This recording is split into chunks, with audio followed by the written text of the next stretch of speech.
You probably think of Uniqlo as just another clothing store, right? Well, what if I told you it's actually a technology company in disguise? A company that has quietly built an $11 billion global empire by doing the exact opposite of every other fast fashion brand out there. Their story is honestly one of the most incredible comebacks in retail, and it all kicks off with a massive, massive failure. Yeah, it all starts with a spectacular crash and burn.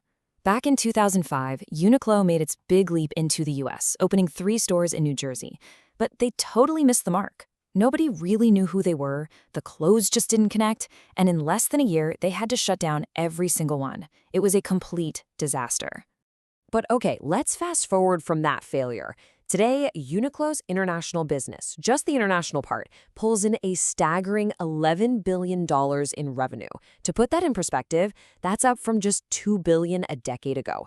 It's the kind of turnaround that just redefines what's possible.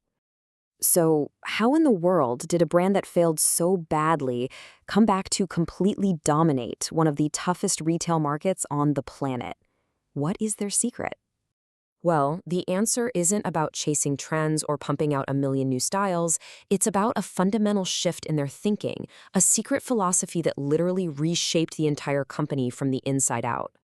And here it is. This one quote from founder Tadashi Yanai explains everything. "We are a tech company, not a fashion company." Now, this isn't just some catchy marketing slogan.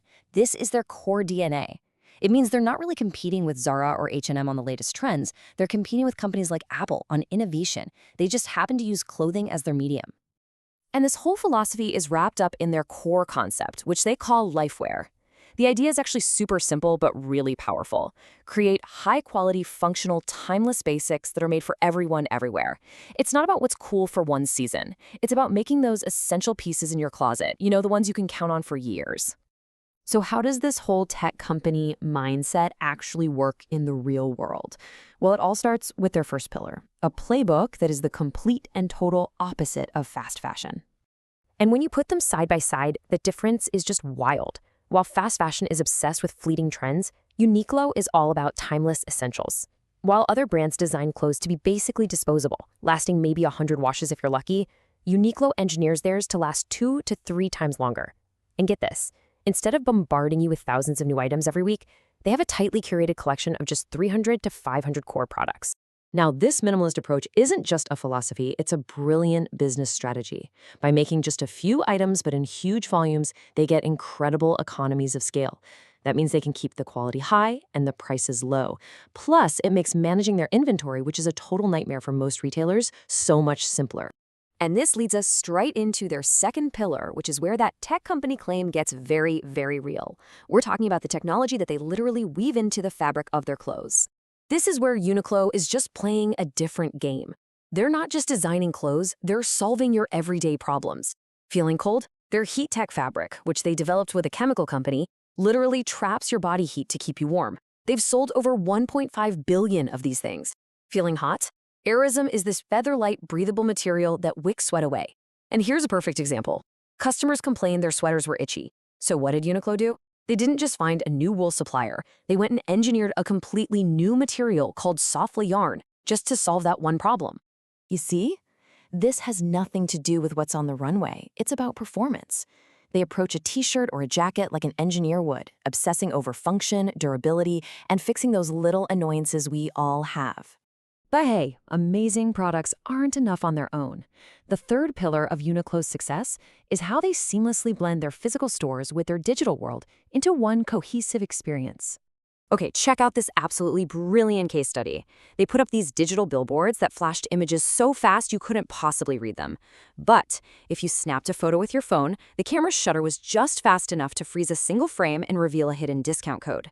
This turned a boring old ad into a fun, interactive game, and it drove 35,000 new customers into their stores. That's how you bridge the physical and digital worlds. And that tech-forward thinking continues the second you walk in the store. At a lot of their locations, you don't scan your items one by one. You just drop your whole pile of clothes into a bin, and RFID technology reads all the tags instantly and gives you your total. It's incredibly fast, totally frictionless, and it feels a little bit like magic. At the end of the day, they've basically turned their stores into their best marketing channel. They work with local artists to give each store a unique vibe. They offer cool customization services like UTME, where you can print your own shirts, and they even have our Uniqlo studios for repairs. And they are super smart about where they open, using their own online sales data to figure out the absolute perfect spot for a new physical store. So you've got the anti-fast fashion model, you've got the fabric technology, and you've got this amazing omni-channel experience. You put those three powerful pillars together, and what do you get? Well, you get the payoff, a truly mind-blowing financial turnaround. I mean, just look at this trajectory. From that humiliating failure back in 2005, they rebuilt. By 2014, their international business hit $2 billion. A decade later, it exploded to $11 billion. And now, they're planning to have over 200 stores just in North America by 2027. And that growth is actually speeding up. The latest financial data for North America is just insane. Revenue is up almost 25% compared to last year, and profits are up a massive 35%. This is the kind of explosive growth that just proves their strategy is firing on all cylinders. And look, you don't have to take my word for it. This slide is pulled directly from their investor report, and it tells the whole story. If you look at that Uniqlo International column, you can see its revenue now completely dwarfs their business back home in Japan. They say it themselves. Their international business is the primary growth engine for the entire company. So what this all really shows is that Uniqlo's success is not an accident.